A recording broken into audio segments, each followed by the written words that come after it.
Well, the recount continues tonight in this country's least competent vote-counting state.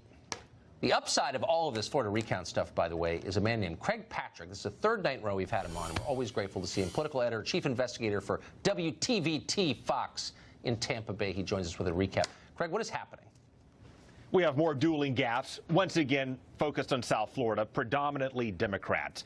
I'll start with the good news for Senator Bill Nelson. We now know that the Democratic Party did, in fact, rally his supporters to make sure they get their mail-in ballots fixed if there are problems and finalized before the deadline.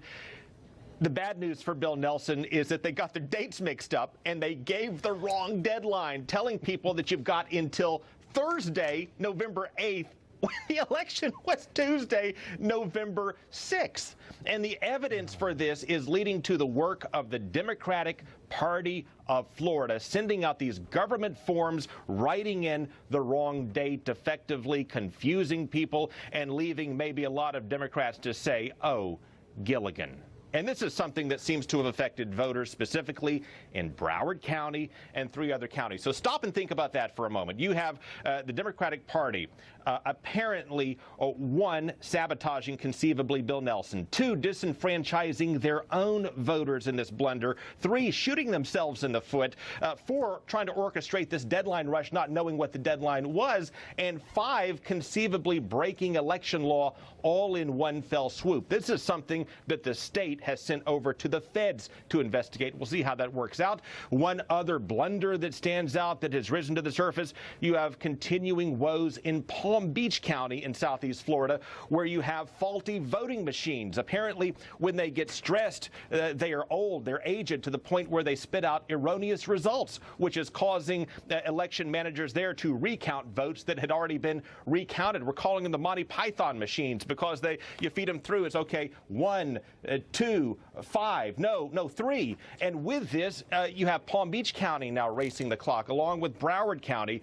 In other news, Governor Rick Scott, under pressure to recuse himself from certifying the results of his own disputed race, has done that. He's moving on to Washington now, and Mitch McConnell introduced him as the new senator from Florida, which is premature, it is presumptuous, but it is also increasingly likely as well, because while Bill Nelson has filed all of these legal challenges, time is running out. And if you look at the math, even if Nelson prevails on every single one, which would seem to be a reach, there just does not appear to be enough ballots to get him where he needs to be, unless there is some kind of big machine malfunction, which, based on things we've seen, is not inconceivable, but we'll find out one way or the other about that, most likely by our deadline of the machine recount. It's unbelievable. Tomorrow afternoon. It's been 18 years. You'd think it'd be running like a Swiss canton by now, but it's Florida. Craig, thank you very much for that update. Appreciate it. Thank you.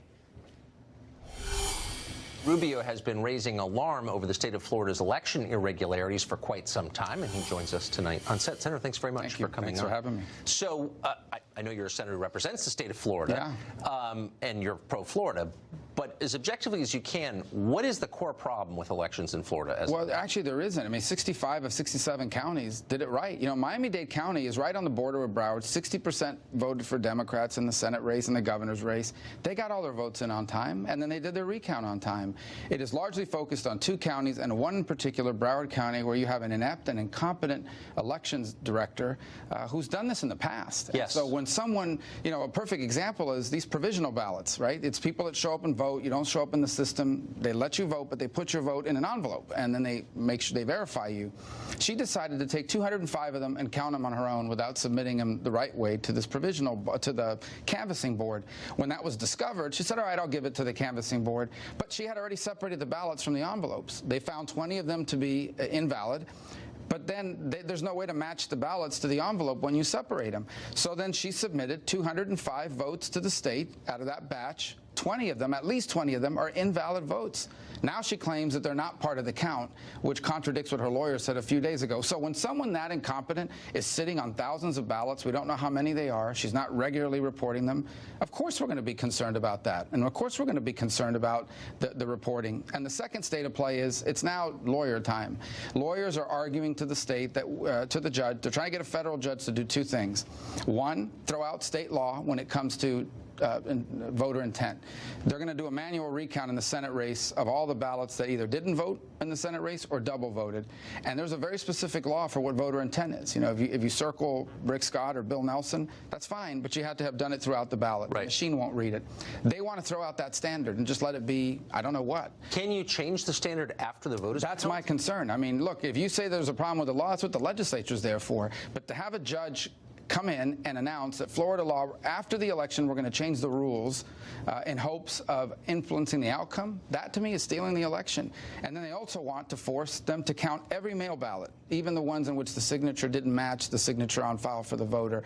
These are the two fundamental arguments before federal just court. to stop you, is that the requirement that the signature has to match? Yeah, so if that's the existing requirement, how can they argue it's no longer the requirement? Because they're saying it's an arbitrary standard, and who's making the decision? But that was the standard on Election Day, right? Correct, and I think that's what I'm hoping a reasonable judge, no matter how activist it might be, would argue, that's a good point, you should have raised it before the election, and that's something for the legislature to fix.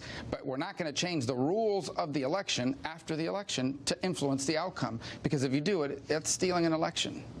Amazing. So I want to ask you about